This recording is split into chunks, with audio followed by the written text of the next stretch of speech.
Welcome back to the Flex Diet Podcast. I'm your host, Dr. Mike T. Nelson. On this podcast, we talk about all things to increase muscle, increase performance, be it athletic or in the gym, improve your body composition, do all of it in a flexible framework without destroying your health. Today on the podcast, my buddy Aram from the Real Coaches Summit, and warning, this may be highly offensive to some people. I've known Aram for many years. I was honored to present at the first Real Coaches Summit. I've been to it previously since then, and it's an awesome event. So I highly recommend it. And in this podcast with Aram, I thought it would be good timing because we're talking about body composition and weight loss, and also going to live events. This is a little bit more geared towards trainers and personnel in the fitness field.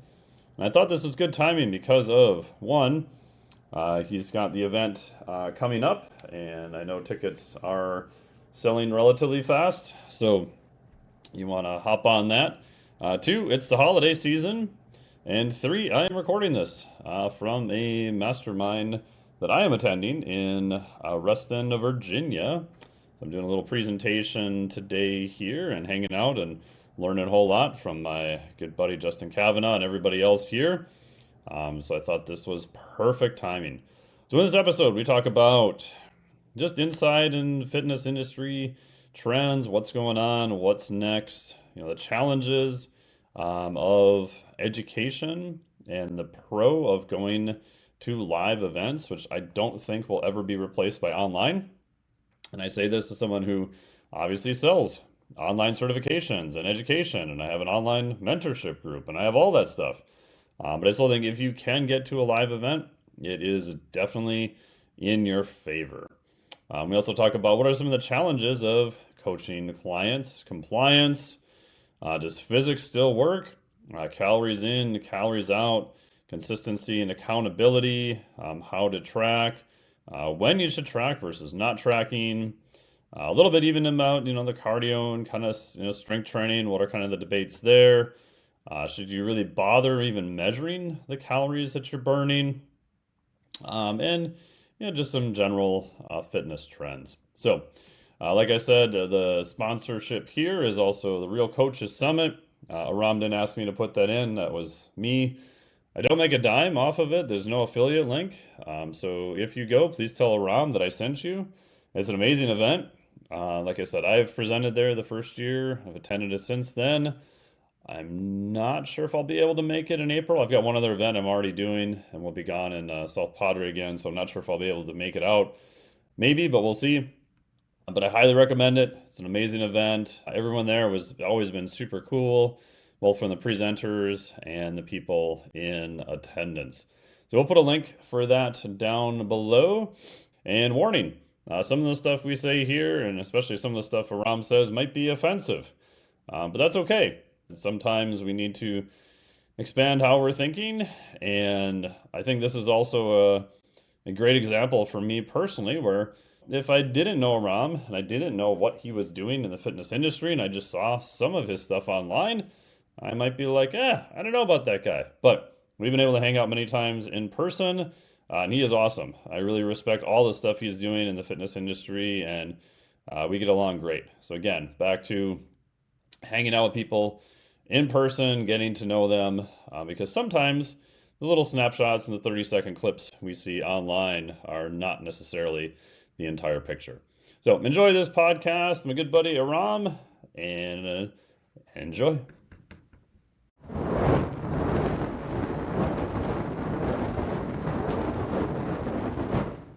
How are you? Doing well, man. Yourself? How's the event going? Good. Got about 10 pre-sale tickets left, and it'll go up to regular price, and then it'll be regular price for the rest of the time until then. The goal is 280. I think I'm at 120. Yeah, and tell us when the dates and stuff are again, so everybody knows. Yeah, 26th to the 28th. Which month? April. April. Yeah, yeah. In Vegas. Vegas, Paris Hotel. So it'll be a little bit easier than Caesars was. It'll just be literally the one elevator shaft. come down the elevator, meeting room, down one more flight down to the eating area. So everything will be like self-contained versus having to like walk through the entire casino and entire hotel like we had to do last year at Caesars. Caesars was a cool venue. It was too big, it was too grand. So the Paris hotel is a little bit smaller, a little more intimate. They stuck me into a separate part of the tower so I would have a little bit more kind of conformity. It's just a little bit easier to get around. You know how it is, dude. Unless you specifically tell people take a left here and take a right here, like there's no critical thinking involved. It's like I'm getting text messages from people like, "Where is this?" I'm like, "It's in the convention center." "Where's that?" "There's 700 employees on the floor. Ask one of them." Yeah, and They casinos don't help by them purposely trying to make it confusing as hell. no, they want you going through that maze, and they don't realize that not everybody's there for leisure, and they don't give a shit. They know that you're No. going to walk through their food court, you're going to walk by their gaming machines, you're going to walk through something that's going to catch your eye, and that's why some people hate Vegas. But it's like, yeah, I get it. I don't love the hustle and bustle of it either, but if you know what you're there for, you, I mean, even like for Ali's event, I stayed at the host hotel site, Omni in Orlando, and I think I paid, I want to say almost $400 a night, which, Oh yeah. for 4 nights or 3 nights, that adds up. And like Yeah. in Vegas, you're getting a room for under 200. So it's just the more and more events I go to, the more I realize that I've got it figured out. I just need people to see it. Once people see it, like the community that goes is going to keep going. Yeah. The community that hasn't found it yet, once they do, they'll become that new batch of people that will. And because I keep bringing new people on to speak, because I keep adding things to it from a feature standpoint, like it's never going to get dry. As you go to perform better, it's always the same eight people saying the same shit. One room is the kettlebell swing. One room is Yeah. the FMS. One room is Boyle talking about something, and it's always the same shit. And it's okay, we know this stuff already. We're not brand new coaches who just got NASM yesterday. Like we are people that have been in the industry for 3 to 5 years who are looking to level up our knowledge base to that next level to solve deeper client problems that are outside of teaching them how to do a hip swing. Yeah. Do you think there's still, and we're already recording, so we just started talking anyway. Okay. Um, do you think there's even, my argument is, I think there's even a greater need now for more in-person events, but on the flip side, for you, the one organizing the event, if somebody came to me and said, "Hey, I want you to organize a live event," I'd be like, "Oh, hell no. What are you, crazy?" It's not, listen, like the way that I do it, there's no financial incentive for me. I don't have anything Right. to sell. Like I'm not a business to business coach. Like I don't sell business You're not coaching. selling your $8,000 a month mastermind on the back end. No.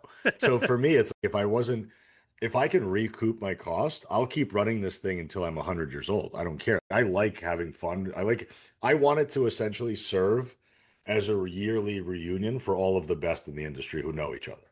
Yeah. Like you can show up, Jody can show up, our friends in the coaching. Like it's a place for all of us to guarantee at least one time a year we could all be in the same room, hang out, and have some fun. So even if it's just serving that purpose alone, I'm happy. Obviously, the educational component I think becomes valuable as well, but we're missing that now, dude. Like we don't Yeah. have this stuff going on anymore. For us to meet up, it's got to be because the time was right and the place worked out and everybody's got 1,000 different things going on, and it's very difficult to organize that many bodies to come together. But if you put it in a place that's easy to get to, if you put it in a place that's relatively inexpensive to show up at, and then you also include all the amenities to make it very easy to stay in the same place together, then it becomes worth the trip versus how many conferences have you gone to? Once the first half of the day runs out, you got to go figure out where to have lunch, and then people are coming back late, and then you show up with a clique of people that you showed up with, and you never really branch out and meet anybody new. So I've seen the problems for long enough to where I think I've taken care of most of them. But at the end of the day, like I can't, it's like coaching clients. You can't force them to participate and use your services, just like I can't force people to show up and integrate with the community and meet new people. Like they're gonna stick to themselves if that's their personality. But I've seen a lot of cool shit happen, dude. I've seen some cool relationships bloom. Like people have become like lifelong romantic partners. I've seen podcasts get built with people coming together and hosting podcasts together. I've seen people collaborate on stuff like this because of it. So the long lasting impact is certainly there, and which is cool to see that me putting my ass out on the line financially has created these opportunities. But at some point, like I probably will get into mentoring coaches on the younger side of things just to give them, because there's no low cost mentorship option. There's nothing No. out there like something between 150 and $300 a month that a brand new coach can stomach. Everything is a couple $1,000 a month. Everything is super business heavy. But what I want to create is something along the lines of, here, pay me 150 to $200. Let's meet once a week. Yes, it'll be group style, but whatever. But let's talk about some of the client cases that you're having trouble with. Let's talk about some of the systems that you don't have. Let's talk about improving your payment efficiency or being able to reach out to people or create a system of follow up and keeping track of all this stuff. Like just all the shit that nobody taught us that we had to figure out the dirty way. Have that type of a service available. And yeah, it'll be some work on my end, but I don't like, what the hell else am I doing? Like my clients are easy to manage at this point. They all have very clear expectations on what I expect from them and what I'm going to deliver to them. And if they don't show up with stuff, I have nothing to look at. Then you're outside of me sitting there and talking about the psychological bullshit all day, which I'm burnt out on. Like prepping your food, getting 7,000 steps in a day, meeting a protein requirement, and fulfilling 2 days of training a week with strength is too much for you. Stop talking about fat loss. I don't, I, at that point, like go to church, go hire a therapist, go do something to improve your mental health, because a health coach is not who you need to be hiring. Like those to me are bare minimum basics for any human being that should be able to attain that. Like I'm not sitting there telling you to do 300 minutes of zone 3, 4 cardio a week. I'm not telling you to strength train 5 days a week. I'm not telling you to be perfect with your macros every day. Like, can we just do some bare minimum stuff? And the fact that we're having to fight tooth and nail to get that level of compliance now, it just shows you, I think, where we have the people that are like the overachievers who don't think they're doing enough. Then we have the people that are doing absolutely nothing and wondering why they're not getting results. And there's no middle anymore. There's no, even like the flounders aren't even floundering. They're either like getting caught up in like the nuance and being like, well, I need to micromanage my ingredient label to the point where I'm eliminating every food dye. And it's like, what do you worry about food dyes for? You drink wine 3 nights a week. Let's take care of that problem first. And then we have the people that every single time they see a message of, well, you need to give yourself more grace.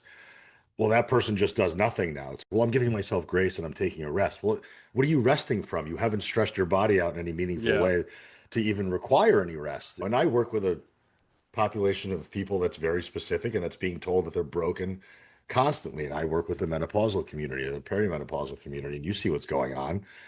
It's the second your estrogen drops, you're dying, and cortisol is going to kill you. And fucking, Yeah. it's the Don't do mess. those cold plunges because that's bad. But don't exercise too hard because high intensity isn't bad. No, wait, now it's good. Zone two is bad. Oh, but you're perimenopausal, not really menopausal. So I'm like, oh my God. I Dude, actually feel bad. I have a few of those clients, and I'm just like, I did the old social media type in just to see what's going on. And I'm like, holy crap, this is just an absolute shit show. No wonder these poor people are so confused. dude, I literally made a comment on somebody's post, and it was on a woman coach. I think she's like a CSCS or something. And apparently, men are not allowed to talk about women's health. I've gotten So in trouble for that too. yeah, so I've been getting that ration of shit too. And then apparently, calorie deficits don't work. Oh, Right. So calorie deficits don't work, but GLP-1s do. hmm. Physics is broke, bitch. Physics is broken, and the reason why it's broken is because of insulin resistance and Yep. inflammation. Those are the things that prevent people from losing fat. So obviously, there's only so much of that stuff that I can tolerate before I have to then say something and just say something like, hey, I don't care how inflamed you perceive yourself to be, which, by the way, you don't even know what inflammation is. How are you measuring Like, it? What how do you is it? measure it? How do you define it? Where is it coming from? Like, inflammation is not you eating too much pasta and being bloated. Inflammation is your CRP levels are high. There's something happening inside of you internally that's not controllable by lifestyle standards, and you might need some extra help. And then let's say, for example, you do have insulin resistance or you suspect that you have insulin resistance. How is that being measured and how is that being quantified? And how did that come about? Did it just happen because all of a sudden you woke up and you were insulin resistant? Or is it because you overfed yourself and you were under muscled and had nowhere to deposit glucose for 30 years? So, but this population of people is being so disempowered by these messages of, well, it's not you, it's Yeah. these things. It's, well, how did you get to this place? It's chicken or the egg. If you are under muscled, which most over 40 women, let's be honest, are, if you are over fat, which again, open your eyes and look around at an airport and you'll see very quickly what the problem is. We're not sitting there and I'm not talking about the CrossFit athlete who's 18% body fat as a woman who's working out 9 days a week and eating 1,300 calories because she thinks based on diet culture, that's what she has to do to get even leaner. I'm talking about the average American woman who can't quantify how much protein she eats, who hasn't set foot inside of a gym unless it's been inside of a group fitness class, which she goes to intermittently when she's ready to do it, and a woman who spends her weekends treating her body like it's spring break and has no quantifiable idea of how much she's actually taking in. So every time I get this argument, I said, cool, you're right. Let me see a food log. Just show me a food log. Just show me some evidence of how many calories per day on average you're taking in. Well, I barely eat anything. Okay. I believe that you Yeah, have yeah. a high level of food volume. I believe that you grazing all day long doesn't feel like you're actually eating anything substantial. But calories are still coming in from somewhere because you can't get fatter without calories coming in. Your internal environment may not be able to handle the amount that you're feeding yourself, but physics is still physics. And last time I checked, that switch wasn't turned off anywhere. Like it wasn't like all of a sudden we walked outside and gravity was null and void. So if gravity is still around, I would imagine thermodynamics still works. You may not be happy with the number that you have to diet at, but that's also circumstantial based on your current body composition and how active you are. Yeah. So if you're averaging 3,000, I was just, dude, I spent 6 days in an Airbnb with my family and very quickly realized like what the problem is. There are snacks on the kitchen island, and every single time a person walked into that kitchen, it was bag, hand in the bag, handfuls of whatever with no mindfulness whatsoever. No planned meals. Nobody's eating protein for breakfast. The only time anybody in my family or anybody in the other families that were in the house were getting protein was at dinner.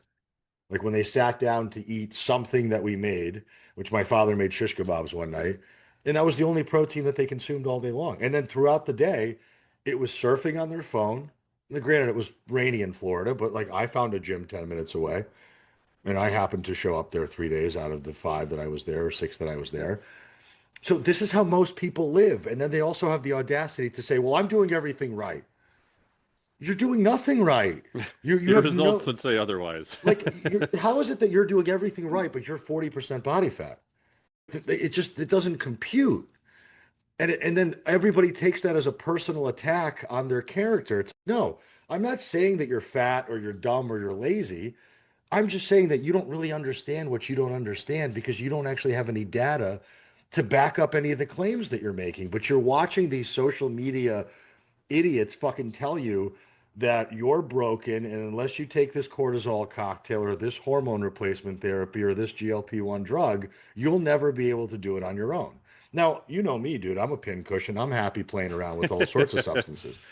But I'm not going to sit there and promote peptides and GLP-1 drugs and hormone replacement therapy on my page because I'm not a fucking doctor. Yeah. That's not my scope of practice. I'm going to teach you about nutrition, and I'm going to teach you about fitness, and I'm going to teach you about habits. Discuss all the other stuff with your doctor, but don't rush towards that stuff as the golden solution to a lifestyle problem that you spent 30 years contributing to. Yeah, now it feels like I'm getting the next round of business nut jobs that hit me up on Instagram who I don't even know, who look like they're 12 years old. Is, oh, bro, I saw you're not promoting peptides. I'm like, Yeah. okay, number one, I have used peptides with clients through a physician starting as 6 or 7 years ago. So I have used them in particular cases when they are needed through a physician, through research. So I'm not against them. Again, I haven't used them personally, whatever. But I'm not going to go out and promote that, even if it was legal, even if all the other gray area stuff aside, as this is the number one solution. Because even with, frankly, drugs that work really well, shocker, a lot of the professional athletes and bodybuilders who use them What do they? Oh, they still train hard. They still sleep. They still eat a lot of nutrition. Yes, those things help. I'm not saying they don't help at all, but even in that case, it's not the only thing you need to do. Just it's wild to again, like I'm in the same camp as you are.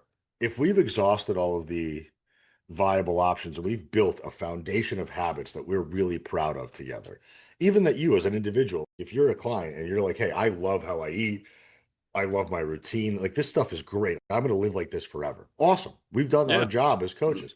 If you at that point want to graduate and start to stem out into all of these other fringe sciences and start to explore them on your own, go right ahead. Go right at that point. You've earned the level of autonomy. You have skill sets. You have knowledge. You have a level of habits that I'm confident you'll be able to maintain. Cool. Do whatever you want. But don't tell me fundamentally on social media that you can't lose fat in a calorie deficit. It's Yeah. because you've never actually been in one. Now, that again, that number may be uncomfortably low, and I get that. And like I always use the example of the Holocaust or prison camps or bodybuilders. Minnesota Like, starvation study. right, like how many times do we have to see evidence of this over and over again? You make somebody expend enough energy and eat very little of it, at some point their body's going to start to lose fat and it's going to be uncomfortable and it sucks. It sucks to be hungry, especially in an environment that's so rife with food everywhere. And it's not even food anymore. It's just flavor. Let's Yeah, be this is honest. Like calories. people aren't people, we're not running into the gas station for nutrition. We're running into the gas station to get a bag of Doritos and a 20-ounce soda for $3.99. That's the problem. Yeah. Like people aren't running into the grocery store in between shifts to grab a rotisserie chicken and a bag of salad. That's not the problem. It's this other stuff that people are mindlessly consuming that's ultra tasty, ultra palatable, and very nutrient poor that people have a problem controlling. If the only access to food we had was shit that came out of the ground or stuff that we had to kill, nobody's going to sit there and have sixth and seventh servings of that per sitting. They're going to have as much as their body needs, as much as their satiety signaling allows. You might have some people that might blow through it to some degree, but they're not going to sit there and have 5 servings of sweet potato. They're not going to have 500 grams of ground beef. They're going to probably stop at about 4 or 5 ounces, and that'll be fine. But people aren't eating like that. I don't know anybody outside of us who eats 3 to 5 times a day routinely. One day it's 2 meals, one day it's 5 meals, some day it's no meals, some days it's all snacks. And you tell somebody like, hey, how many grams of protein do you eat? Oh, about 100. Yeah. How do you know? Well, I don't, but I think, okay. So that same person who thinks they're eating 100 grams of protein is also doing it with a kicker of 150 grams of fat because every protein choice they eat it has 4 times the amount of fat that it does protein in it. Which, okay, cool. That's an easy problem to solve. But if you actually stop to flip over a nutrition label on a pack of food, or if you wanted to even restaurant food, right? Like, how many times a week do you eat out? 5. How many calories are in those meals? You don't know. No. You don't know. And And if even you're if they're on the menu, I guarantee Bob the chef isn't back there following. Oh, wow, Karen's out there and her macros are this. So I'm not going to put this extra 2 tablespoons of oil on this food. they're just not I've going worked to in kitchens. they don't so have I was in food service for 10 years. Yeah. It's a nightmare. Like I remember working at a deli, and from the moment we started the grill to the moment we closed it, it looked like a fucking slip and slide. Oh, yeah. There was just, and we had 3 bottles of canola oil that were spray bottles that we would just squirt all over this thing all day long. Egg whites going on it. People that were trying to be healthy eating egg whites. Cool. Egg whites on top of a oily ass grill that absorbs half of it. Have fun trying to quantify that. But the problem is that we have a lot of women, and I'm going to speak about women because that's who I serve. They're walking around again, over fat, under muscled. Maybe they're getting 5 to 6,000 steps in a day. Maybe they weigh 180 pounds, but because they're abundantly fat and under muscle, they don't have a ton of active tissue. So their calorie requirements aren't very high. Maybe they're maintaining weight at 15 or 1600. It's so easy to blow through 1600 calories on average in a Dude, weekly. I can do that in a meal. Right. I was at the airport yesterday. I had a cookie butter latte from Dunkin' Donuts that was at least 700 calories, and I had 5 donut holes that were 90 calories a piece if that was accurate.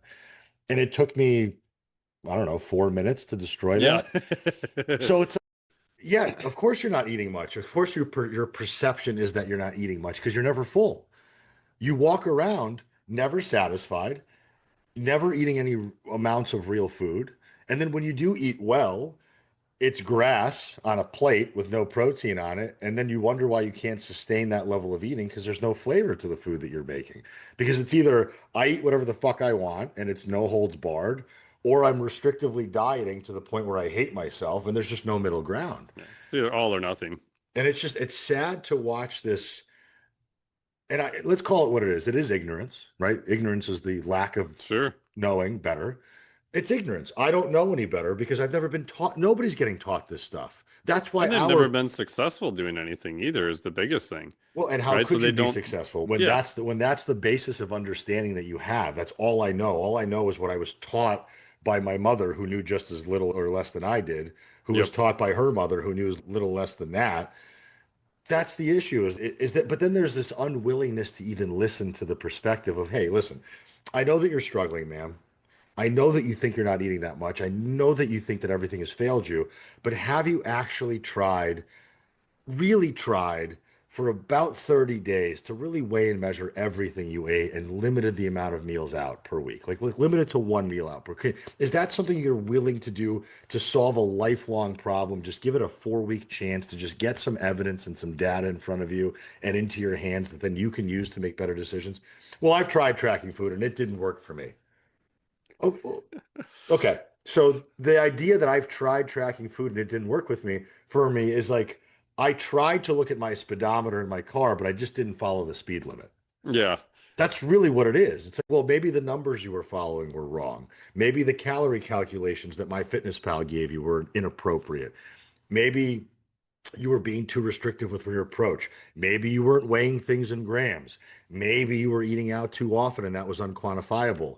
Maybe you just weren't very diligent with actually putting stuff on a scale as much as you thought you were. Maybe, and there's 1,000 pieces of human error that you and I have watched for 15, 25-year careers plus, where it's impossible, and I can actually say this with 100% relative certainty, it is impossible not to lose fat if you are in a deficit. Correct. Am I wrong about that? It's like it's You're almost going to getting lose to weight. Yeah. But like, yes, but it's physics scientifically, still works. mathematically impossible if you were in a deficit to not see some reduction of weight on the scale. Like Yeah. you may be so fucked up internally that your body might be hanging on to fluid and there might be stomach contents and all sorts of reasons why that scale might not move down at the rate that you would like it to move down at, but it's going to move down at some point if you move more and eat less. It's not great advice with no context to give that to somebody, but if you think about it, that's the advice that works. Move more, energy expenditure, or in conjunction, eat less. So I would much rather see most people move more first. Yeah. Yeah. Like Totally. if you haven't tackled that, like if you're not doing at least 60 minutes of cardio per week, start there. If you're not taking at least 5,000 steps a day, start there. Let's get you moving because a body in motion is going to probably burn off a little bit more energy than a body sitting around at any size. So if you can at least tackle that issue and build that habit for a lifetime, you've already benefited your cardiovascular health. You've improved your all-cause mortality. Okay, cool. Now we're moving in the right direction. And now when that steam engine starts to want to move a little bit, maybe they get a little bit motivated to start looking elsewhere to see where other opportunities exist. But that blanket idea of I'm fucked up, you're a man, you don't understand women's physiology, you've never had perimenopause, you've never had a child, you don't know how it works. Okay, well, I'm pretty sure that a guy delivered your baby, and I'm pretty sure your OBGYN is a man, and I'm pretty sure your endocrinologist is a man, and you're getting your HRT from him. So, but you trust that, okay, just make it make sense. It's not that I'm like, there's like this weird level of feminism attached to fat loss that I've just never seen before until recently. And it's getting very like exposed and angry. And it's like the second you say that it's not hormones and it's not inflammation and it's not insulin resistance, you're an asshole.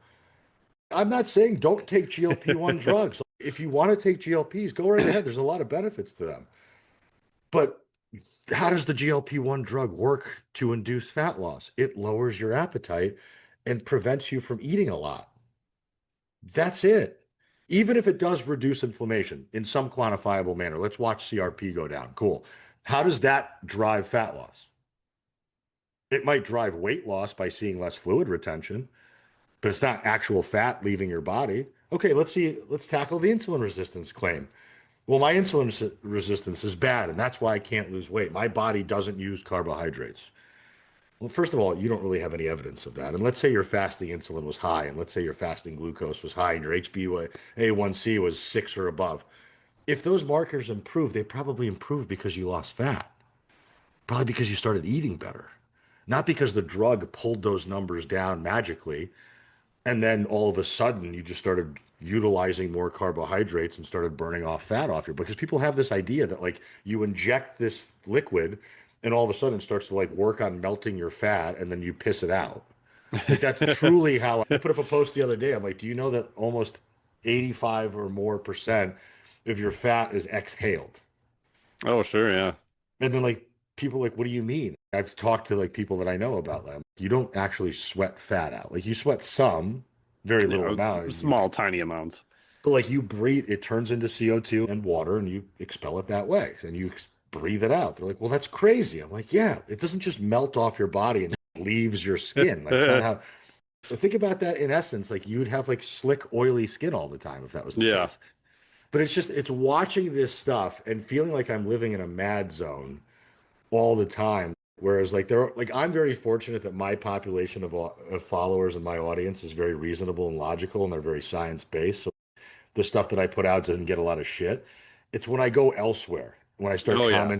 commenting on other people's posts, or I go to some famous influencer and I comment on their post, and then I watch the mafia of people that they've groomed into thinking the way that they think. If you ever go against like a Gary Brecka or like a Carnivore MD, if you ever go against any of these people and you Oof. just watch their rabid fans come after you and say, well, I think today I had a guy say that nobody should be eating fiber. What? And I'm like, okay, cool. Like, why? Because Why? fiber prevents your body from absorbing protein and vitamins. What? I said, based off of what? What are you Uh, talking about? It Maybe if you gets take an astronomical amount, even then it's a small amount. right. Okay, cool. That has to come from a dogma that you have towards something. Like, what is it that you believe that fiber is so bad for? Is it because you think that vegetables have phytochemicals in them that are killing you? The Is it be broccoli's out to get you, bro. but if this was all true, then we wouldn't be here as humans. Oh, Like yeah, if we we were would that have fragile. we would have died thousands of years ago. We would have never made it this far. Like we have survived famine and all this other stuff and war and extreme conditions. Look at any crackhead that lives behind a 7-Eleven.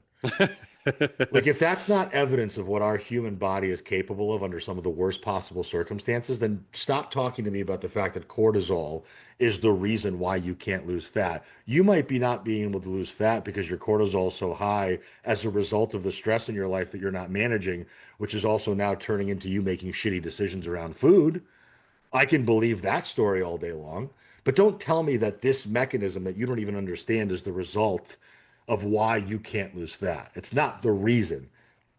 It could very much be a byproduct of your behavior, but that's not the thing that's holding you back. Because I bet if I started a retreat and I invited you to a house for a month and controlled all your food intake and controlled all your training sessions and put you to bed and woke you up at a certain hour, all of a sudden after that 30 days, you would lose 7 pounds that you've never been able to lose before. And how did that happen, Sally? Is it because we lowered your inflammation, we lowered your insulin resistance, and because we injected you with a GLP-1 drug? No, we fed you less and we moved you more. We just have to find ways to do it practically for the long haul and allow you to be able to do that without actually disrupting all of your psychology. But that's not a sexy Instagram post because you didn't have any mechanisms in there. Bro, you got to have three mechanisms in an Instagram post now, or nobody likes you. I mean, what's it going to come to though? Like that's the, if for me, at least the way that I think about the world, if you told me, hey, you could make more money if you just reached out to more people. All right, that seems logical. Like I just I don't pitch my stuff enough. If I pitched more based on math, eventually more people would see it. More people would want to say, okay, cool, that makes sense. But if you come to me and say, well, you're missing this and these funnels, and if you don't do this precisely this way, yeah, you've lost me already. But that's how people address fat loss. It's like Oh yeah. you have this very simple way to do it that does require a lot of depth and psychology to some. I understand why people are resistant to it because it's personal responsibility. And it's also being able to look in the mirror and say, hey, maybe somewhere along the way I took my eye off the ball and that's what happened. Like I had kids, I had a stressful job, my husband and I weren't doing well. And I just at night when the kids went to bed, I snacked a little bit too much, and I think those are probably the reasons why I got fat. No, nope, that's not why. Nope, it's because your insulin resistance built up, and because you had all this inflammation in your body, because your estrogen dropped and your testosterone fell, and your cortisol came up, and that's why you gained weight. Okay, cool. Independent of calorie intake? No, bullshit Yeah. argument. Including if you consider calorie intake in that equation, which nobody does ever, because every time one of these like big figures on Instagram starts talking about these mechanisms, I always precisely always ask them, are these considering calorie intake or not? Because if they're not considering calorie intake, then I don't want to ever listen to you again. And if they are considering calorie intake, is that calorie intake self-reported? Hmm. Because if it's self-reported, also null and void, because we also understand that people's food recall is dog shit at best. So if you can do all of these studies and stick somebody into a metabolic ward and control all of their consumption, then I will believe whatever it is that you say. If you say, hey, we put 1,000 people into a controlled setting where we controlled their intake to the calorie, to the gram, we controlled their energy output, and we did this for 3 months, and this is the result we got, and independent of calorie intake, all of them lost weight, then I'll tell you that calories don't matter. But until that study gets done, which it probably never will, I will continue to die on the hill that calories are your problem. Yeah, and we've already got good studies from Kevin Hall and a bunch of other people. Now, granted, it is using a metabolic chamber or a metabolic ward, and you can argue that the numbers are small, but enough for statistical significance. And Right. there's only if you're looking at a metabolic chamber for basically a room that's for listeners that's all enclosed, you're measuring everything that goes in, everything that goes out. You measure the air that goes in and out, etc. I think there's maybe three research centers left in the US that even have one of those, that much less who's going to pay for it, who you're going to get to volunteer. But when those studies have been done, exactly to your point, what do they show? Time and time again, with literally no exception. Oh, shocker. Yeah, calories still matter. But no, it's So fake news. It's fake that's news. fake news. Those are older studies. No, more than 8 years old. Like those are not valid. This isn't And that long ago. and the last time you and I spoke, you made really great points about the practicality of implementing the addition rule to people. Like instead of Yeah, yeah, you trying to remove all of these things that we know you can't control, add all of these things first, and then hopefully by nature you'll reduce these other things because you'll start to feel better. yeah, Okay, but that's great, and I'm totally with that. But your average person can't even do that.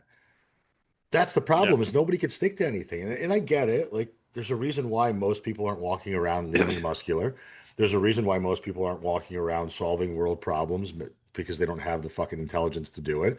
And there's a reason why most people don't have a ton of money because it takes a lot of work to do these things. It's effort, it's consistency, it's routine, it's constant self-development. Like these are not innate human qualities in most individuals.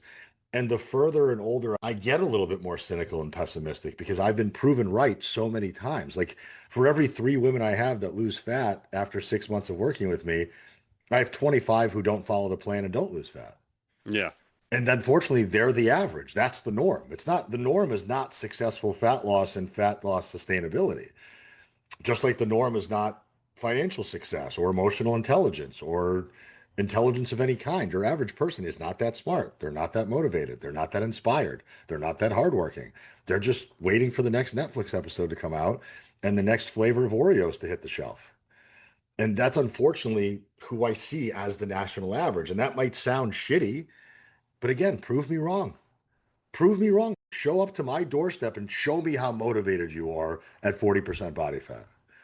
Show me that you've done everything right and that you truly give a fuck about your self care. Because I don't care about the aesthetics of any of this stuff. I know plenty of fat people who are happy, who don't give a shit about fat loss. If you ask them, hey, how are you? I'm great. I love my life. I got a great family. I know I'm carrying around all this weight, but I don't give a shit. Okay, cool. You're not my audience. But if you're complaining to me about your physical condition, how you look, how you feel, and you haven't explored some of these very simple options, then you have no leg to stand on anymore in my eyes as far as an argument of that you've done everything right. That's it.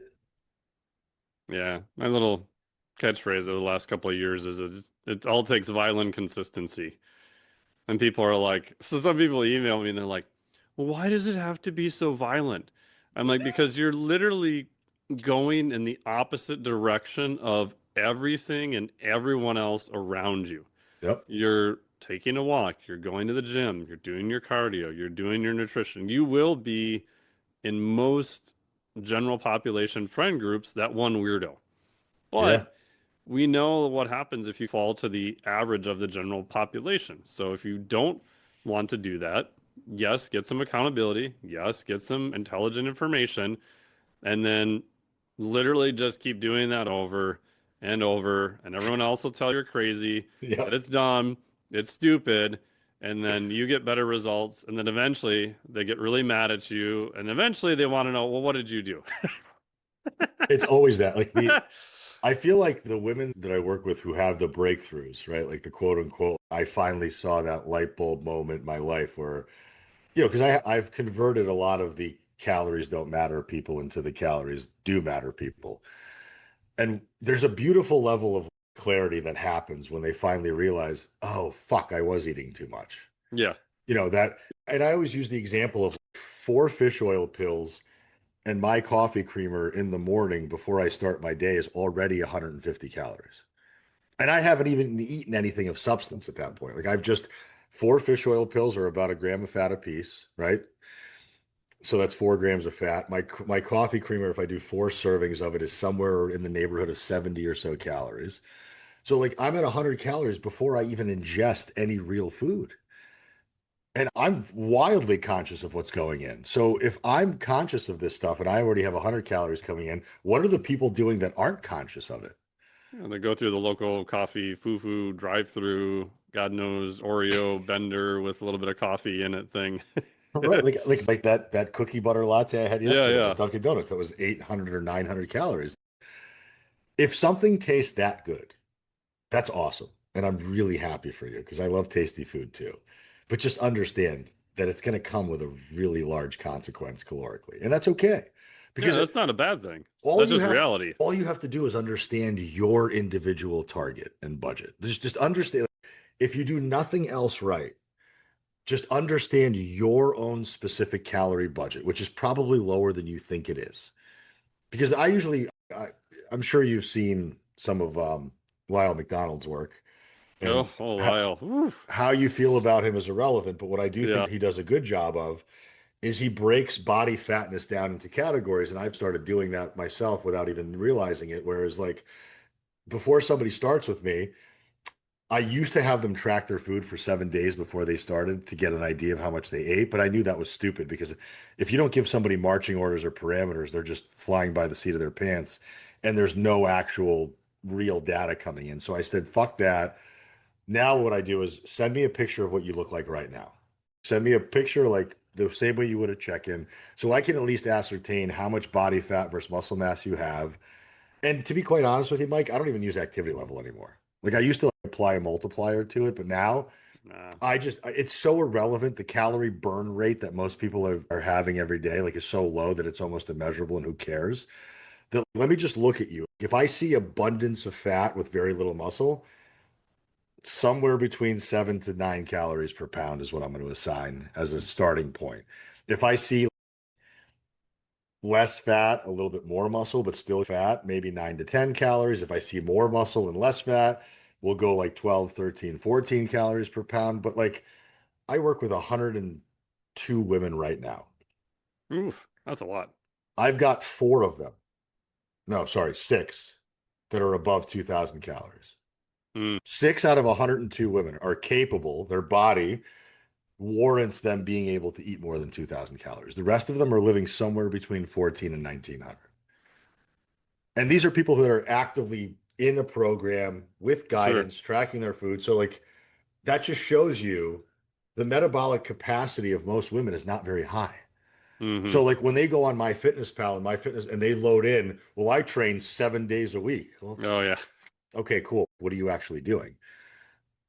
And even just something as simple as the and this is where a lot of coaches fuck this up, and this is what I constantly get mad at coaches for doing this. Don't take your client's word for it. If somebody tells you something, like nod your head and say, cool, that's awesome, but then observe for a little while Mm-hmm. before you start making these inferences to be real. I want to see what your heart rate average is when you're doing cardio. I want to see how often you're actually doing the cardio that you said you're doing. I want to see what your strength training looks like. Send me a video of you doing squats or rows or presses from start to finish so I can watch an entire set to ascertain intensity. Because what I normally see, again, 98% of the time, if not more, is most people who say they're training a lot aren't. Most people who say they're training hard aren't. And most people who say they're beating the shit out of themselves when they say they're ferociously training. I've watched people do like incline walks on the treadmill and not break 115 beats per minute. At that point, if you've been doing that for a year, yeah, you're burning calories, sure, but you're not getting a ton of cardiovascular benefit from that because your body's adapted to it already. There's no intensification, there's no progressive overload being applied to that. And then there's still coaches that still believe like that they need to be strength training super fat women 4 times a week. And then, well, people don't need to do cardio. Strength training is everything. And like I used to believe this dumb shit too. And I'm like, Oh, wait, hold on a second. What burns more calories per minute? Doing cardiovascular work or strength training? Oh, cardio does. Cool. So if the biggest problem that I have to solve is putting somebody into a deficit to get them to lose fat, why would I spend more of my time giving them strength training to do when they're so visibly fat? That's the biggest problem we need to solve first. Okay, cool. If you're going to allocate 200 minutes a week towards exercise, let's make 80% of that cardio and 20% of it weights. I'm not saying don't train with weights yeah, whatsoever, yeah. but if you're 45% body fat, why the fuck are you training 4 days a week with weights and doing no cardio?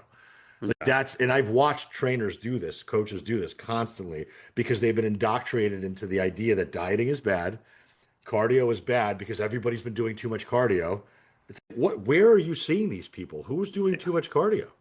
I could never find those people. And once in a while, I do get a few of them. And like you were saying, I'm like any one of my one-on-one clients will confirm this.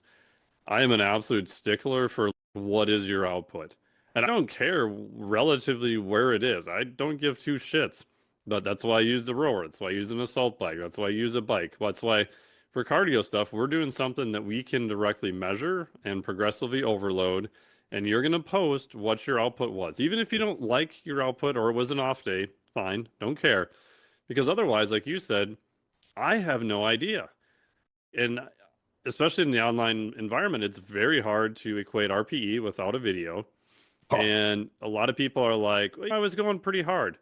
Okay, if we know what your absolute, let's say 2K was on a rower, I can now tell you as a percentage of a max, like where you are at, right? And again, it's not good or bad. It's just we have to have some way to quantify this. And that's what the really hard part about strength training is.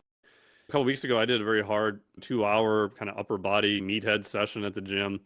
My Garmin said, this is with an actual heart rate band around my chest, said I burned 1,000 calories.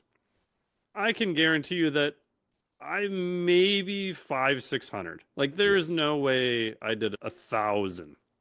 But even in those circumstances, because it's estimated, it's making all of these assumptions based off of the movement that there's going to be some error there. Or at least when you're doing cardio and it's on the same piece of equipment, relatively speaking, we can argue about the calorie equation might be a little bit wrong. But if you did an average of 200 watts this week, and 8 weeks from now, you can do an average of 210 watts, Yeah. great. That is an Improvement. adaptation. Not only are Yep. we burning more calories, we are getting a better adaptation. We are actually teaching your body to be better at something.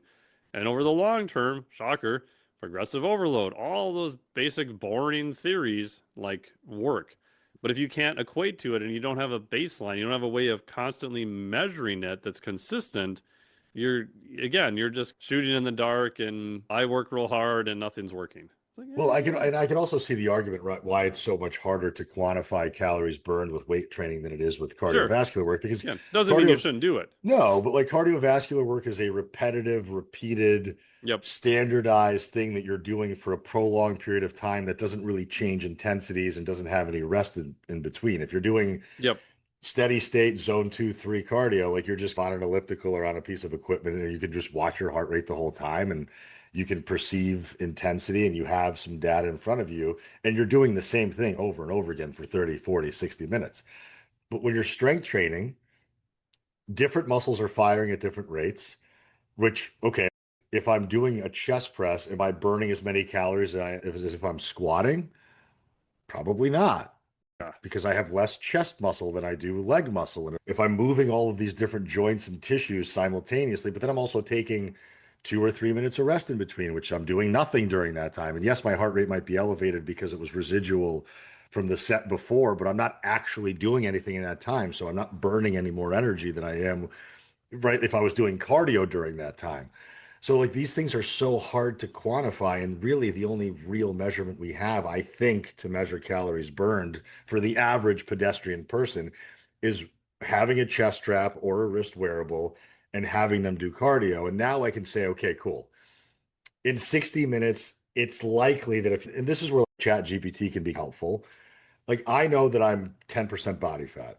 I know that if I get on my air bike and I do 60 minutes at X miles per hour with my chest strap on, I'm averaging about 130 beats per minute for that entire 60 minutes. Okay, cool. I'm a 41-year-old male that weighs 210 pounds, that's 10% body fat, that worked at this heart rate, at this intensity on this piece of equipment. What is my estimated calorie burn?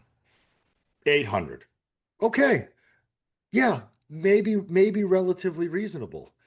But that doesn't mean that the math is just evenly the math. That if I ate 2,000 that day and I burned 800, that I meant effectively net 1,200 calories because we don't know what all the different processes are happening throughout the day either are.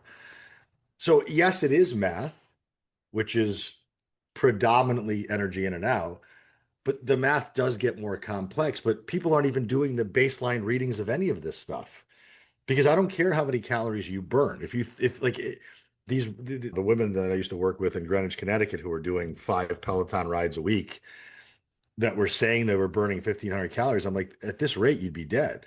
Because if you're only eating 1,200 and you're burning Yeah. 15, you're in a 300 calorie deficit. You should be pouring weight off of you every day, and you're not. Like you're gaining weight somehow. So how is that? How's the mathing on this? And it's just and it's not to call people out and tell them that they're stupid. It's just, hey, I know that you believe this, and that's okay because I used to also, before I received this level of education, got this level of experience, and have other people told me I was wrong. But I want to be told I'm wrong. I want to be shown the truth of my situation because then I have something to fucking do about it, as opposed to walking around with my head in the clouds or my head in the sand and waiting for somebody else to tell me that they've come up with a solution to my problem. They haven't. And but a lot of these figureheads in industry in fitness, and I'll name them. I don't give a fuck. The Hubermans and the Atias and the Stacy Simses and the Mary Claire Havers, these 3 million plus accounts that end up on the Oprah Winfrey show. These are not boots on the ground coaches doing the work that you and I do every day. Yeah. They have no fucking clue what's actually happening on the ground level because all they're doing is doing book tours at this point. These are not medical professionals. These are not people I would trust with my dog. So the problem is most average people are getting their information from those fuckheads. And those fuckheads are talking about stuff that is so out of the league of the average person. Like your average woman who's 40% body fat doesn't need to worry about optimizing her meal timing or worrying about her HRV at all. Like a measure of recovery is, did I sleep 7 hours? Okay. Did you Yeah. wake up? Did you feel okay?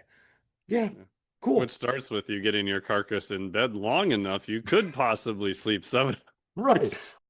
If you're going to bed at midnight and you're waking up at 8 after all children have already left the house and you just slept through 3 alarms, probably a good indication that you're not sleeping well. And it's probably because you had caffeine all the way up until the time you went to bed, and then you washed the caffeine down with alcohol and half a fucking container of Pringles, and you had absolutely no nutrition leading into the evening. And like, that's how your average person lives. And like after spending 5 days with normal people, aka my family, I'm just looking around, and I know this all sounds like I have a superiority complex, but let's be very clear.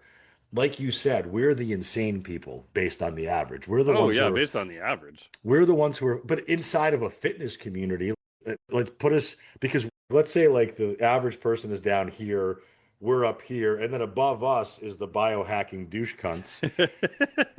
If we were in a room full of the biohacking douche cunts, we would be the ones that weren't doing enough. It's like, what Yeah, do you yeah. mean, Mike? You're not cold plunging after every single lifting session, and you're not doing repeated bouts of hot and cold 4 times a day at precisely 5:45 a.m. And then you're not precisely timing your vitamin D at 9 p.m. to maximize your sleep. Well, at that point, like, how insane are you, and how disruptive is that to your mental health, where that's all you're worried about? Oh yeah. So it's just like, how do we find and communicate this middle ground to not only people, but to get it out to coaches, to where coaches can start to speak the unsexy truth in maybe a sexier way to captivate more people into believing that the truth is actually simple. Yeah. And as much as I love research and science and I've done a fair amount of it, my new pet peeve is researchers who have the best intentions, but are telling people explicit protocols that any one of us who has worked with an individual would look at in 10 seconds and go, that's fucking nuts. If I hear someone needs to do Tabatas one more time, or now it's the Norwegian 4x4, which again, those are great studies. Like, I'm so Sure. glad they were done. It's amazing. The average for even in the Norwegian 4x4, I guarantee most people cannot complete 4 minutes for 4 rounds at the intensity that is prescribed in that study. And for them to start there is insane. Now, again, does that mean the study is invalid? No. Does that mean the research is bad? No. But if you've never trained anyone, you won't know that, right? And if you've trained 4 people, you'll easily realize, oh my God, they can't do this. Oh shit, maybe I should change this. But then you get all the other people who are like, oh, bro, you're going against what the research says. I'm like, you think I didn't read the research? Okay, you go do this and apply Tabata. Like in the Tabata study, I think it was what elite, was it speed skaters, I think? I don't think most of those elite athletes with VO2 maxes over 50 completed all 8 rounds at Wow. 170% of VO2 max. Right? It was designed for elite athletes not to be able to complete all the rounds for the entire course of the study. So anyway, that's my pet peeve of okay, great. If you want to talk about a study, great. Talk about a study. That's awesome. But I get highly annoyed when your protocol becomes everyone must do Yes. blank blank. Ah. So let's talk about this, because I think this is an important point. So if we were going to make absolute statements, which you and I both don't like doing because we like Yeah. painting with a lot of context, are there really any absolute statements that we can apply? I think, Principles, yes. But in right. terms of protocol, it's so hard. And that's where I always feel like, and maybe you have this problem too. Like, I want to be helpful on social media. I want to give people something to do. I want to make it actionable. I just don't want to sit there and talk about mechanisms till my eyes turn blue or whatever. But the flip side is you then have to quantify, okay, for who and in what context and all these other caveats. So what I've kind of done in the middle road is just tell people the principle they should execute and let them figure it out from there. And if you want like actual legit hard teaching, at least for me in most things, like maybe a podcast or longer format, great. Longer presentation, great. You're probably gonna have to buy one of my products because I tried to do this with cardiovascular training. And son of a bitch, I ended up doing a level 1 and a level 2, and I think right now they're probably over 20 hours. And I was trying to simplify shit because you realize I had to go all the way back to the Frank Starling principle. What is cardiac output? Because most people don't know that. And it's not their fault that they don't know it. They've just never learned it. Sure. And if you don't learn the basic principles, all the protocols, which I do give you, you won't know how to modify them for the next time that protocol doesn't work. Because I guarantee it's not going to work for somebody coming up. No. And the really tough truth is that none of this is common knowledge. No, it's not. And listen, like, for your average person looking to do average things, like lose a couple pounds, ChatGPT could be wildly helpful for that. Oh, for sure. It will probably give you a plan that's relatively sustainable, that's not that hard to follow, that's pretty clear, and that will get most people pretty damn far. But the problem is, without the accountability Yep. and without the need to have to show up for an appointment, that's why people hire trainers. That's why people hire coaches, because if they could do it themselves, they would have already.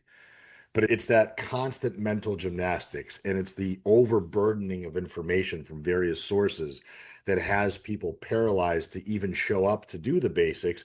Because now the basics aren't being talked about, they don't work, it's fake news. This thing is better. Well, if that's better and this doesn't work, well, I'm just not going to do anything.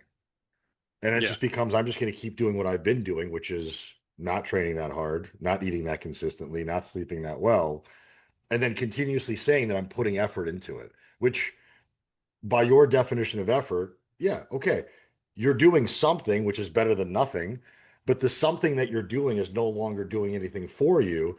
And because you're resistant to gathering any data or seeing a new perspective, you have to be okay with where you're at. And Yeah. that's where the psychology has to meet the science. Like one of the biggest fights that I have every week with my clients, especially during the holiday season, is like, guys, if you're not gaining weight in these next 3 weeks, you're winning. Oh, for sure. That's all I've told all my clients. I'm like, guys, check-ins for the next 3 weeks are going to be super easy. Just do the fucking bare minimum.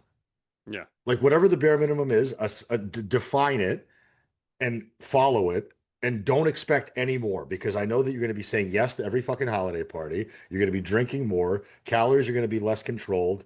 Less time for exercise will be available because you're going to be traveling. Your family's going to be in town. More obligations, more stress, more overwhelm. So if you leave this 3 week period flat weight or at least maybe up a couple pounds, great. You've done way better than the national average, which is now going to start rushing into the gym in January or buying bullshit protocols from fucking Huberman and loading up on all of his supplements because they have to undo the holiday season, which by the way comes every single year. Yeah. It Let's comes not again next December. let's not be surprised the next time things because now it's like October starts, and I've actually identified that there's really 3 times a year where people give a fuck. It's September to October. That's like the peak I give a fuck period. And that dwindles off because Halloween now starts in the middle of Oh, or the yeah. beginning of October. So Halloween candy is now everywhere. Halloween parties start at the beginning of October and don't end until Halloween is over. And then immediately is when Thanksgiving hot parties start and Friendsgiving starts. So let's throw November away because that's no longer I can take care of myself month. And then obviously we know what happens in December. And then January is like a very slow start for a lot of people because it's, well, I have to like breathe because I had all this stuff to do that I committed to in January or in December. So I need January to just chill out. So nothing gets done in January anymore either. So it's like February to March. It's maybe the back end of April after what's the holiday there? Like Easter. Easter. Yeah. After Easter into May because that's the I need to get my shit together to put a bikini on. And then it's again June through August, nothing is happening because that's the I have to enjoy my summertime. And then it's September, October. So that you really have February, part of March, part of April, May, September, and October. You have 5 months of potential compliance for the average person.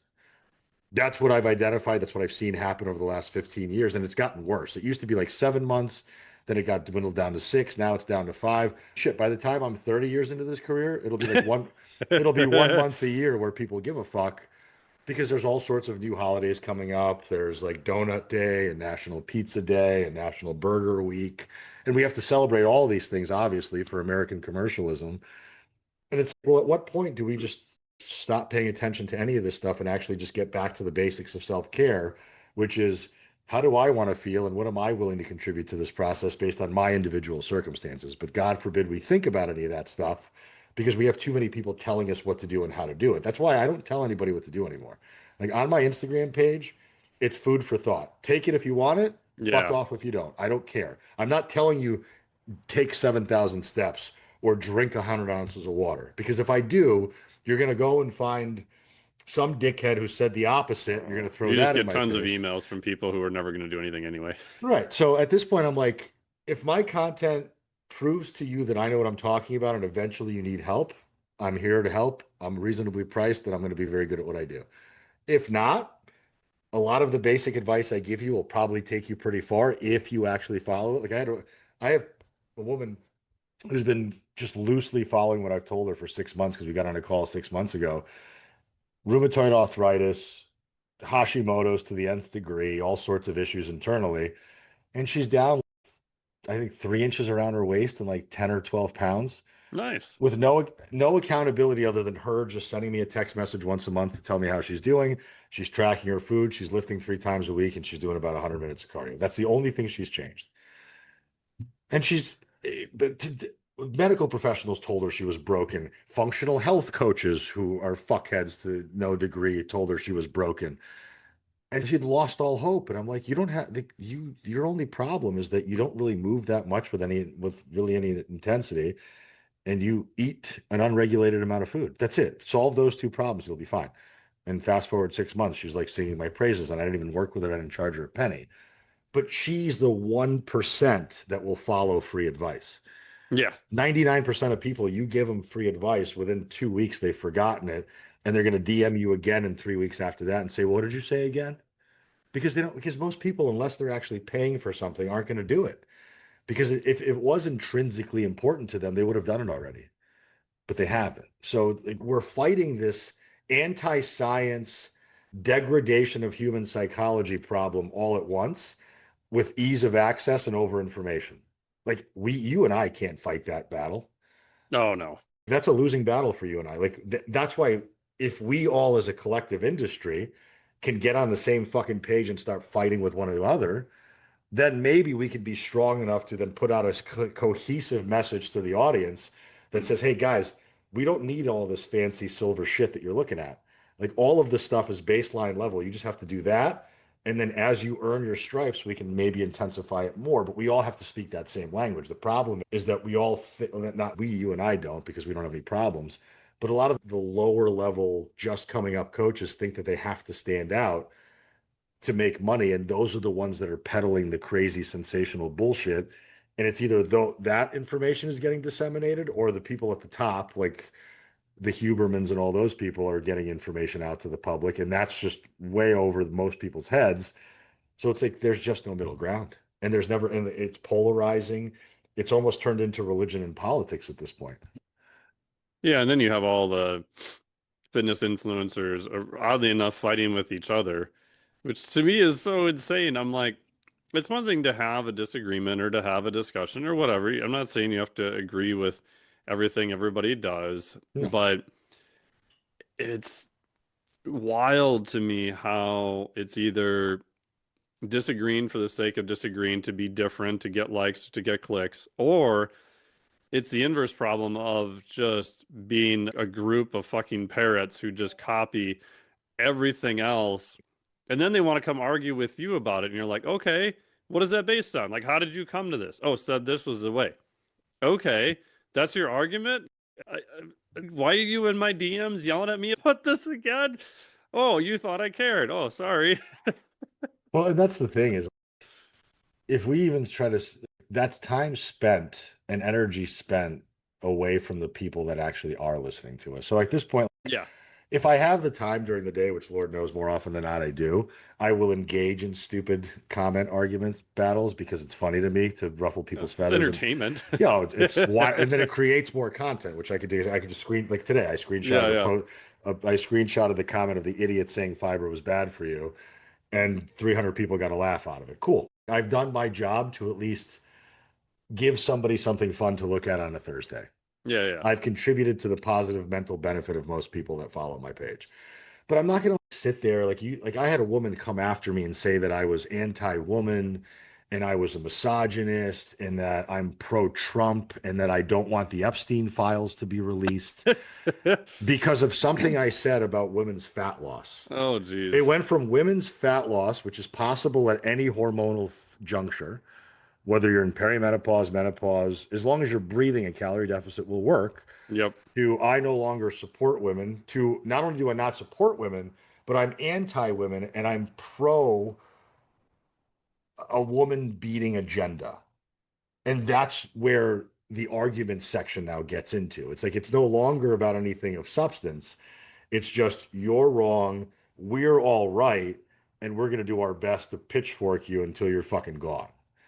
And I just Yeah. won't tell, I won't stand for that. If you start Yeah. coming at me, my knowledge base, my profession, my career to try to discredit me, that's where I'll speak up. If you're saying Oh, for sure. if you're saying dumb shit in the comment section, I'll laugh at it. I won't even respond to it. I don't care, especially if you're not a follower. If I see that a comment was left by a pedestrian and it was stupid, I won't even acknowledge it.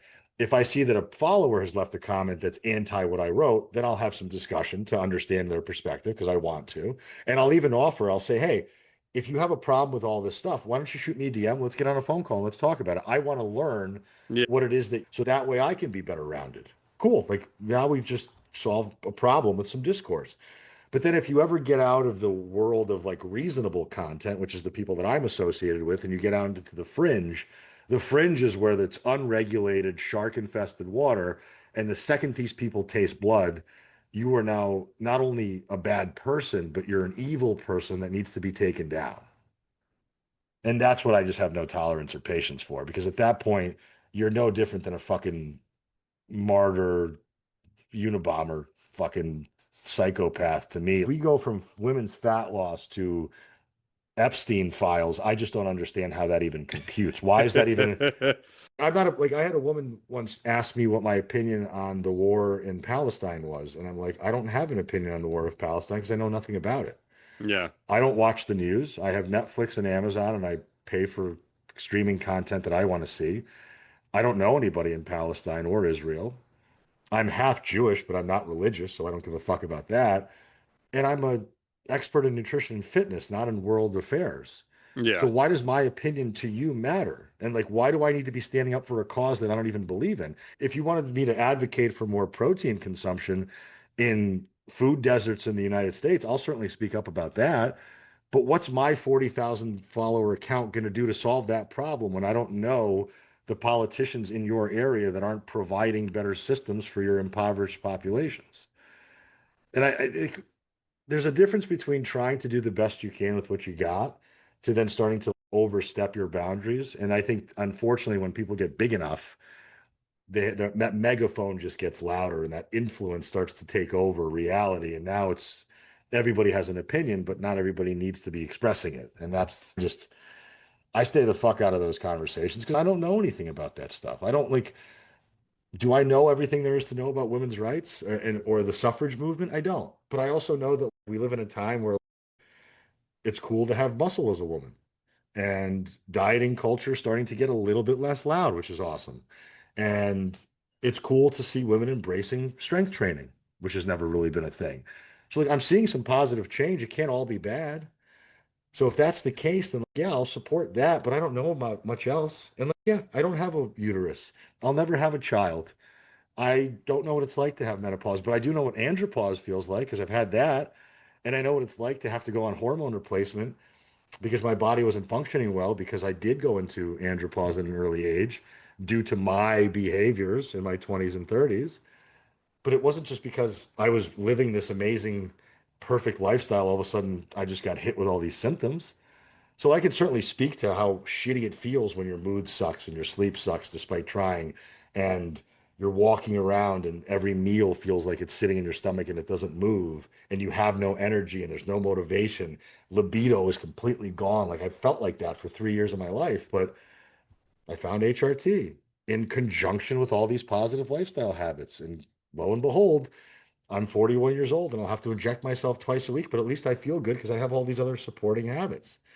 It's a crazy fucking world out there. And I can see from both sides why it's hard as a consumer of information to be confused and also be infuriated.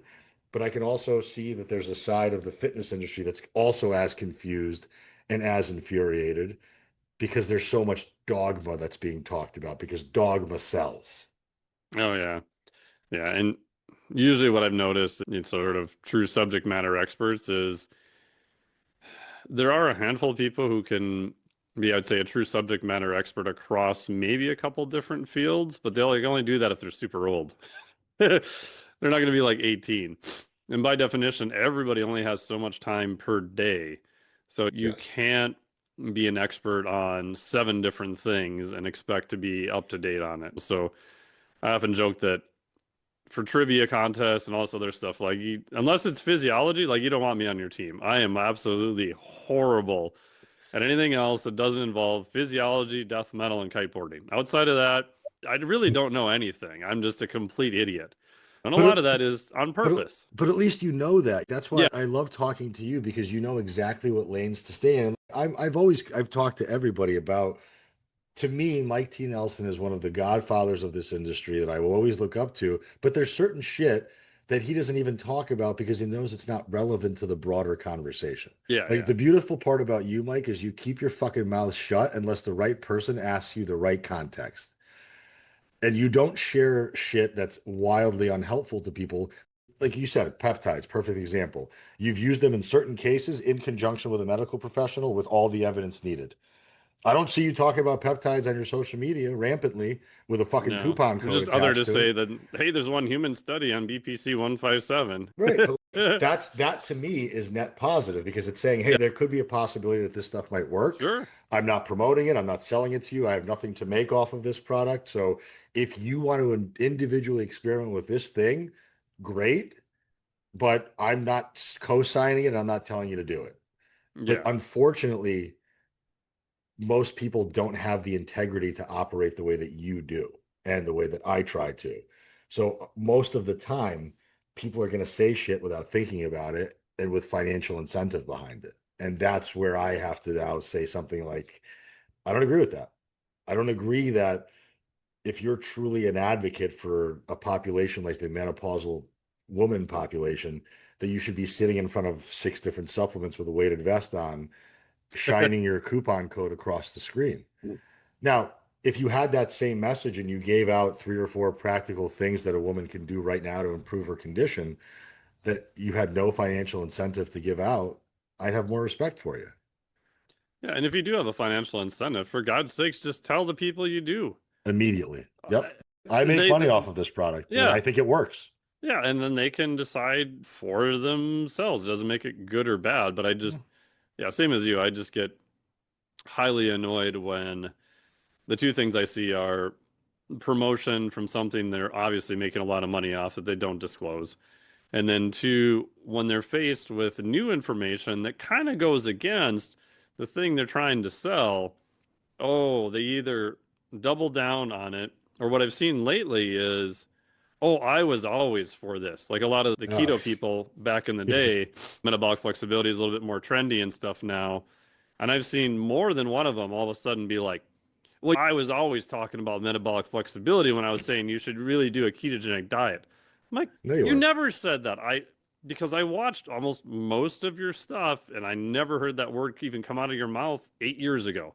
So it's like if you, all you have to say is, hey, there's some new information here. I've changed my mind. Here's what I Yep. think now. Cool. Yep.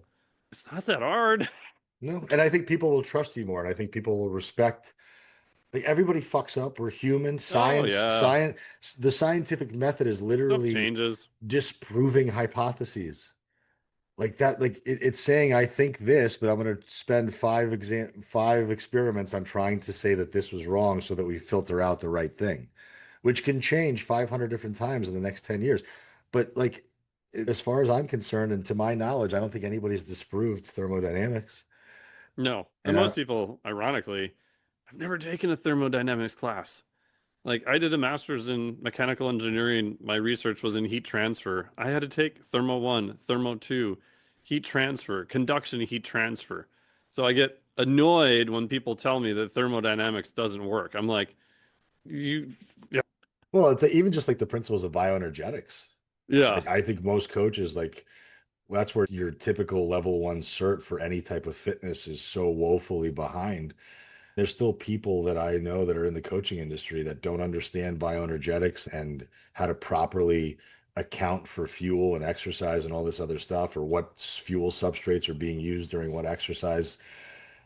Something as simple as that. And I think like Alyssa Olenek does a really great job of breaking that down. And there are so many good resources out there, but unfortunately, they're just not as loud as the yeah, bullshit. And that's why I try to always put out like, hey, go follow this person. They know what they're talking about. And again, maybe I have a bias. Like maybe I have a bias towards you or towards Alyssa or towards people that Yeah. spoke at my event. Everybody has a bias. But there's a reason why I put those people on stage because I trust them because they've proven me time and time again that they're trustworthy. Until somebody proves me wrong and they say something fucking dumb and they show me evidence that they actually have an ulterior motive, I'm going to keep promoting people that I think. Now, I'm not the judge, jury, and executioner of the nutrition and fitness industry either. That's Andrew Coates' role. Let him do that.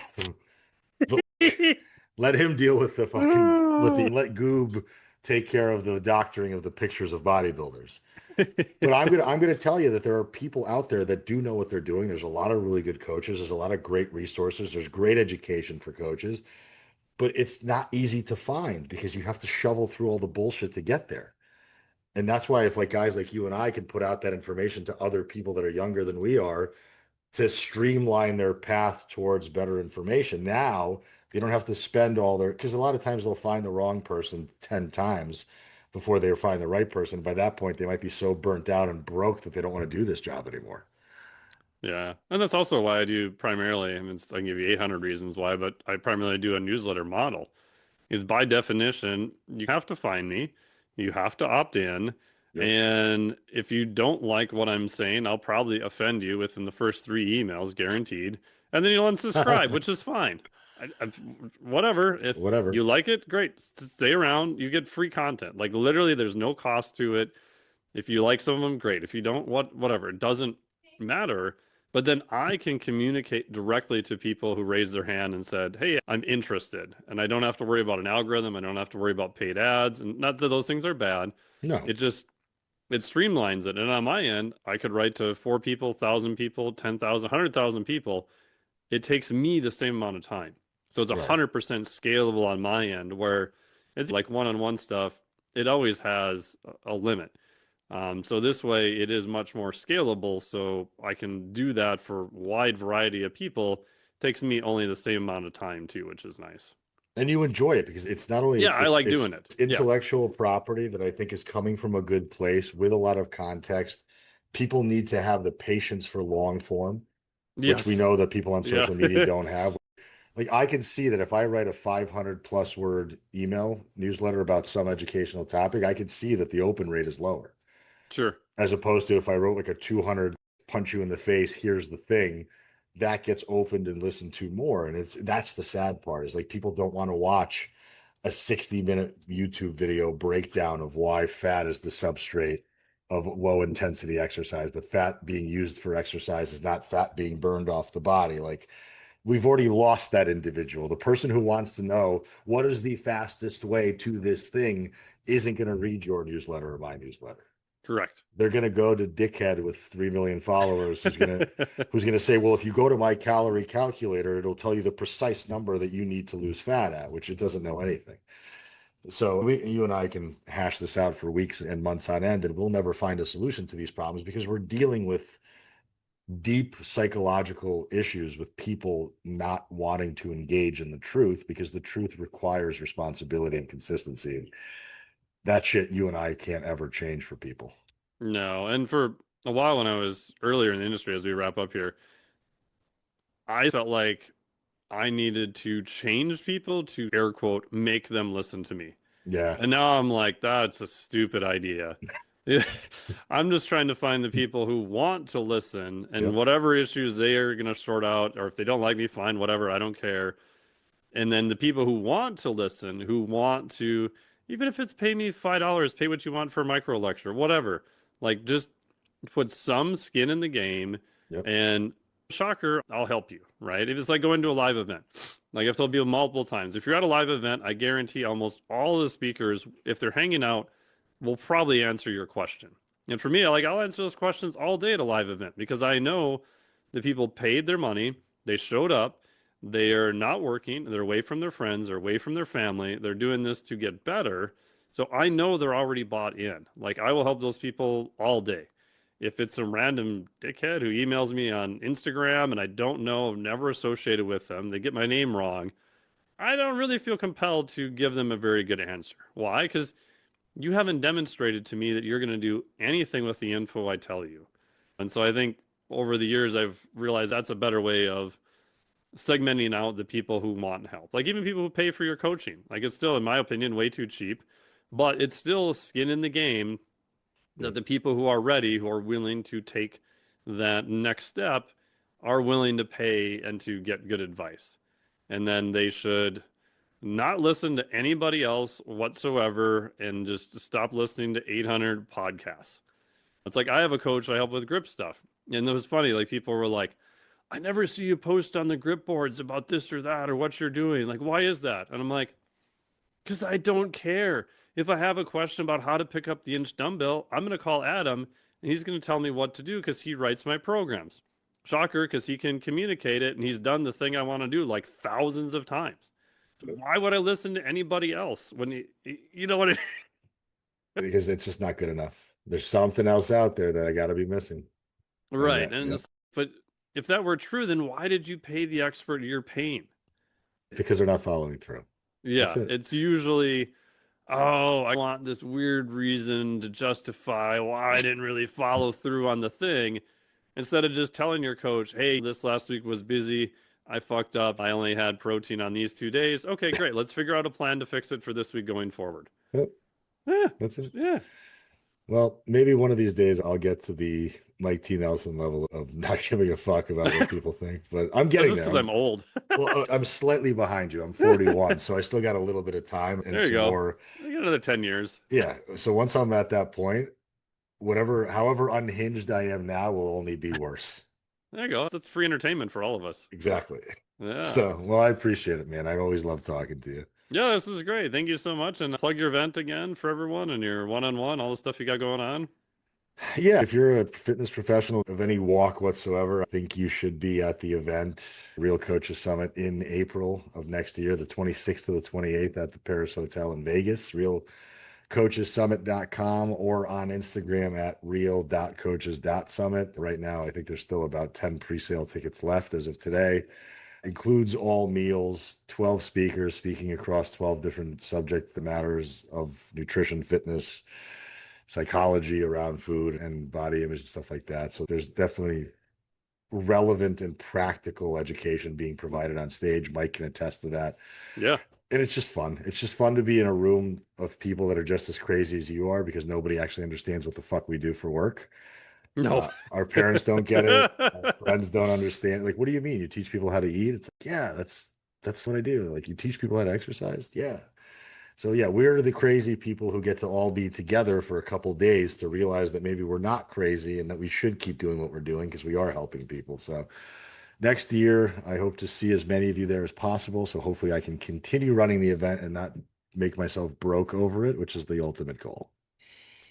Yeah, and I can say that I was honored to be at the first event presenting and was there the second year, and it's just super fun. And you did a good job of taking care of all the meals. It's all in one location. I think hell for both those two things. I think it was the last day I realized, oh son of a bitch, I've even been outside for 2 days.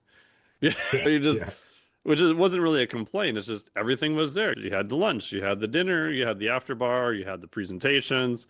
And I think that's really nice because a lot of, as we've talked about this a lot, the pro of going to the events is, yes, being able to see the speakers and learn from them and get to meet them and ask questions. But a lot of it's the impromptu discussions you have in the hallway or things that come up over dinner or you're 3 drinks in talking about functional med with someone at the bar, like I was a few times, and telling them that their idea was crazy. And then after an hour, you realize, oh, that person wasn't so crazy. That was actually a good idea. I was wrong.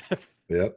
Yeah, that's the priceless stuff. It's the friendships that you make, it's the collaborations that are born from it, it's the relationships that you make that you can then call up. The amount of phone numbers I have in my phone now that empower me to be able to have resources at my disposal, that world-class educators and brains that I have in my pocket at any moment in time is priceless, that a lot of coaches don't have access to because they've never put themselves in those rooms with those people, and that's what they're missing.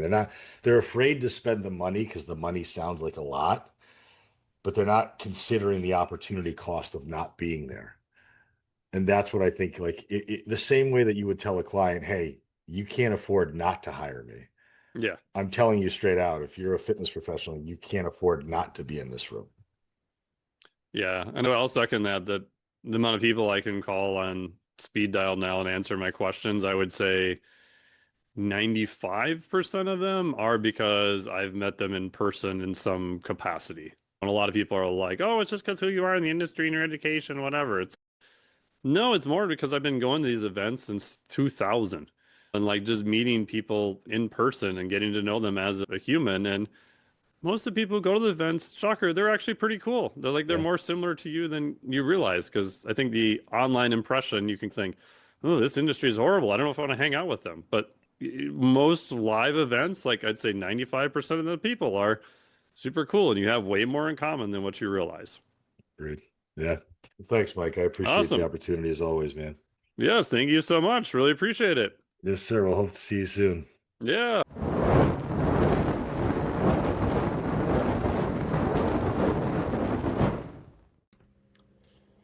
Thank you so much for listening to the podcast. Thank you to Aram for coming on the podcast and ranting away as always. So, always love talking to Aram and getting his opinion. And the other nice part is he's coaching people in the real world, which is great. A lot of, not to pick on the 17-year-old gurus online, but they don't really work with a lot of people. They don't have much in the background of education or experience. So it's always great to talk to someone who's been doing it in the trenches for many, many years and working to make the industry a better place and putting his money where his mouth is, like literally. So check out the Real Coaches Summit. Highly recommend you go to it if you can. Like I said, I've presented there before. I've attended it. It's amazing.